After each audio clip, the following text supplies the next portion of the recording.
Bonjour, je m'appelle Valérie Gendre et je suis praticienne et maître enseignante de Reiki à Quimper. J'ai décidé de faire une série de vidéos sur la protection énergétique des lieux.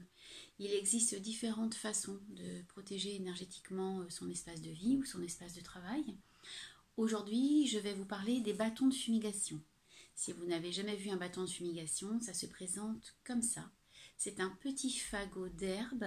Ce fagot d'herbe, déjà c'est un bel objet en soi que vous pouvez utiliser en décoration.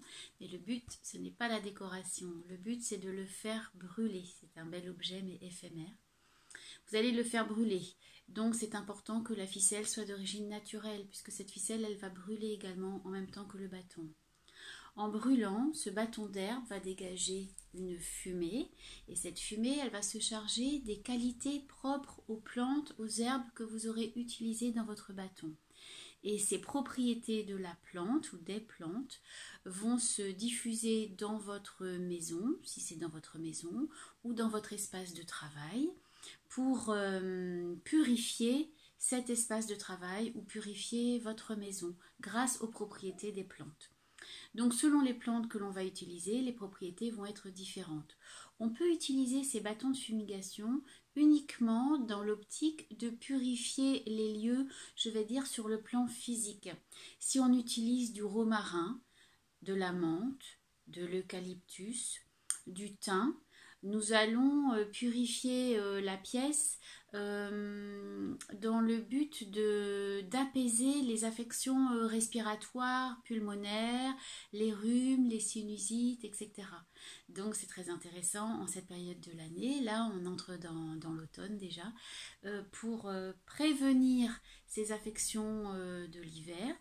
Et puis, une fois qu'elles sont là, si vous avez un rhume, vous avez une bronchite, eh bien, ça peut être intéressant d'utiliser ces bâtons de fumigation dans votre espace de vie pour purifier les lieux. Le thym, en particulier, a des vertus antiseptiques. Évidemment, ce n'est pas un médicament, mais c'est quelque chose à utiliser en complément, en fait, de ce que vous pourrez faire par ailleurs. Ça, c'est la fumigation, on va dire, sur le plan purement physique. Après, on peut utiliser aussi les bâtons de fumigation, et en particulier la sauge blanche, dans un but de purification énergétique des lieux. Voici ici un bâton de sauge blanche. Je vous indique plus loin dans la vidéo comment faire ce bâton. La sauge blanche, elle est réputée pouvoir chasser les énergies basses, les énergies indésirables. En Reiki, par un certain nombre de techniques, nous sommes déjà protégés contre les énergies basses. Il arrive cependant, et j'en ai fait l'expérience, quand ces énergies basses sont très fortes et que lors d'une séance de Reiki, nous les avons dégagées de la personne qui est venue nous consulter, il arrive que ces énergies basses restent dans le cabinet, restent dans la pièce dans laquelle nous avons fait le soin, voire restent collées à nous. Et dans ce cas-là, eh bien, nous allons nous trimballer, on va dire, ces énergies basses. Donc, dans un cas comme ça, quand on a réussi à comprendre que nous avons capté une énergie basse, qu'elle est venue en quelque sorte phagocyter notre propre énergie, c'est intéressant d'avoir à notre disposition des techniques pour chasser ces énergies basses. Et le bâton de fumigation de sauge, c'est une de ces techniques.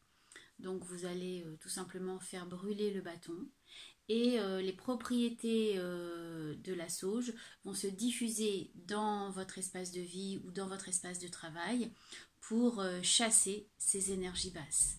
Ça peut être allié à d'autres techniques que je vais développer dans des vidéos ultérieures.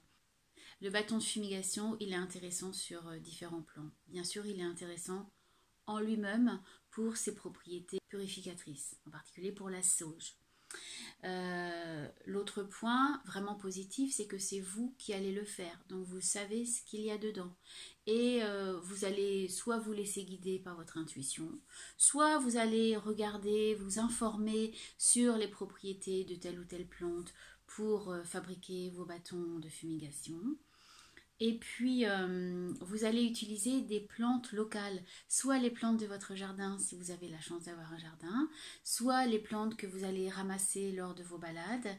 Il n'y a aucun impact écologique là-dedans. Et ça, c'est vraiment précieux.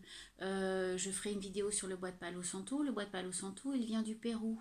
Là, si c'est la plante que vous avez ramassée dans votre jardin, vous savez précisément d'où elle vient. Vous savez dans quelles circonstances elle a été ramassée. Et c'est vraiment, vraiment précieux. C'est quelque chose qui ne vous coûte rien. La plante, elle est gratuite. La ficelle, là, dans mon cas, c'est de la ficelle de récupération. Je suis sûre que vous en avez. Ça peut être de la laine. La laine, c'est naturel. Vous pouvez faire brûler la laine. Je ne vois vraiment que des avantages à utiliser les bâtons de fumigation.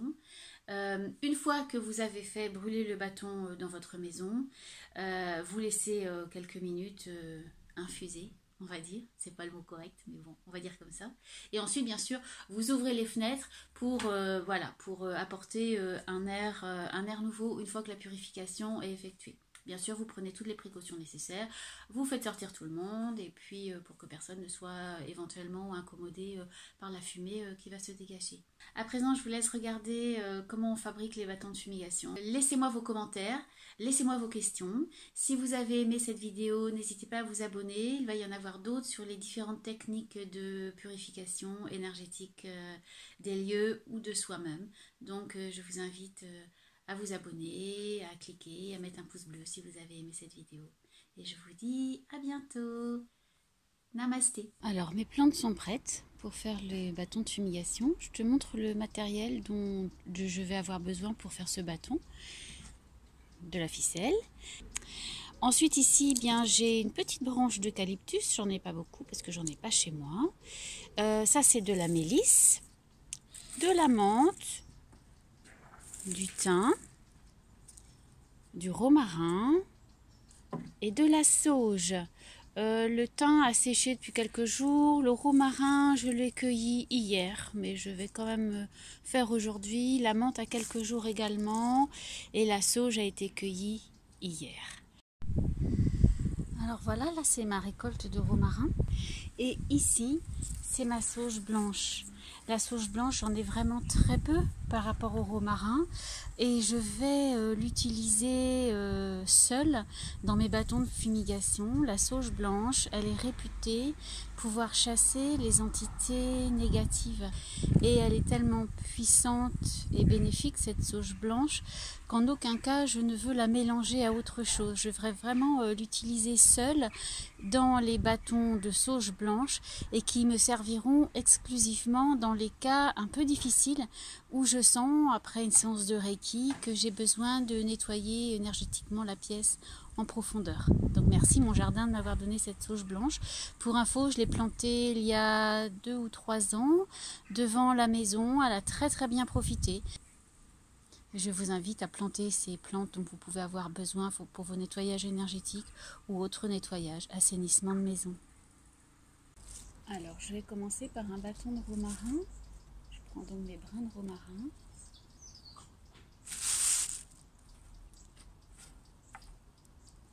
Il en faut quelques-uns pour faire du volume. Parce qu'en séchant, l'herbe va perdre en volume. Donc si tu veux un bâton qui a un petit peu de structure, on va dire, il faut quand même pas mal d'herbe. Voilà, donc ça, je peux très bien imaginer faire un bâton de romarin en utilisant uniquement cette plante. Comme je peux aussi décider de l'allier à d'autres plantes. Alors voilà, je ficelle le bout et puis je vais aller enrouler le fil autour de mon bâton. C'est très simple à faire. Et quand je suis arrivée au bout, je redescends pour faire une espèce de quadrillage. Le but c'est d'enserrer les herbes, puisque quand ça va sécher en fait, eh bien les herbes peuvent partir. Donc plus tu auras enserré dans la ficelle, plus les herbes seront emprisonnées en fait à l'intérieur et tu auras moins de miettes. Ensuite je coupe la ficelle Je la coupe assez longue de façon à pouvoir suspendre ensuite mon bâton de fumigation qui va terminer tranquillement de sécher et que je pourrai utiliser quand j'en aurai envie parce que je peux l'utiliser dans les jours, les semaines, les mois qui viennent. Voilà, donc là tu vois il est terminé et je peux le suspendre. Donc au choix, tu peux très bien imaginer couper le bout. On va le faire comme ça égalise. Tu l'utilises tout brut. Donc celui-là il va sécher. Donc comme tu vois c'est très simple à faire. C'est à la portée de tout le monde. C'est quelque chose d'agréable à faire et puis qui peut être joli aussi. Hein. Là tu vois il y a de la rose. Ben, tu peux imaginer insérer des pétales de rose qui vont se voir dans ton bâton de fumigation pour avoir une petite note de couleur. Je vais d'ailleurs essayer de le faire. Celui-là, je le mets de côté. Avec celui-ci que j'avais fait précédemment, qui est un bâton de thym et de menthe. Donc tu vois que celui-ci a commencé à sécher, pas encore complètement, la menthe est encore un petit peu fraîche. Un bâton un peu séché et un bâton tout frais. Le romarin, il était utilisé chez les anciens, les Grecs, les Romains, les Égyptiens. Pour les cérémonies de mariage, c'était une plante réputée solidifier les liens de l'amour, garantir la fidélité dans le couple. C'est un bâton que tu peux faire brûler chez toi ou chez quelqu'un d'autre pour apporter justement cette énergie de l'amour que tu vas renforcer par les pétales de rose. Et donc en alliant romarin et rose, spécifiquement dans ce but-là, les bâtons de fumigation. Pour les faire, tu vas laisser faire ton intuition. Tu vas évidemment utiliser aussi ce qui est mis à ta disposition par la nature. Hein. Donc tu vas utiliser les herbes de ton jardin, tu vas utiliser les herbes de tes balades. Et puis tu vas faire une combinaison de ces trois choses-là. Tu vas faire une combinaison entre ce qui est à ta disposition, ce que tu as envie d'apporter par le bâton de fumigation spécifiquement, et puis ton intuition, ton plaisir à faire les choses. Ici j'ai la sauge. La sauge elle est précieuse. Elle est réputée chasser les entités négatives des lieux. J'en ai très peu dans mon jardin, donc elle est précieuse à deux titres pour moi. Précieuse d'abord pour l'usage que je vais en faire, de chasser les entités négatives, et précieuse parce que en ayant peu, il faut que je l'utilise à bon escient. Je suis en train de couper donc ma sauge en petites brindilles que je vais pouvoir ficeler ensemble. Voilà, j'ai réussi à faire un premier petit fagot de sauge, ficeler mes bâtons de la même façon que j'ai ficelé le bâton de romarin. Exactement de la même façon. Mon petit bâton de sauge blanche, précieuse. Laissez-moi vos commentaires, laissez-moi vos questions. Si vous avez aimé cette vidéo, n'hésitez pas à vous abonner. Il va y en avoir d'autres sur les différentes techniques de purification énergétique des lieux ou de soi-même. Donc je vous invite à vous abonner, à cliquer, à mettre un pouce bleu si vous avez aimé cette vidéo. Et je vous dis à bientôt.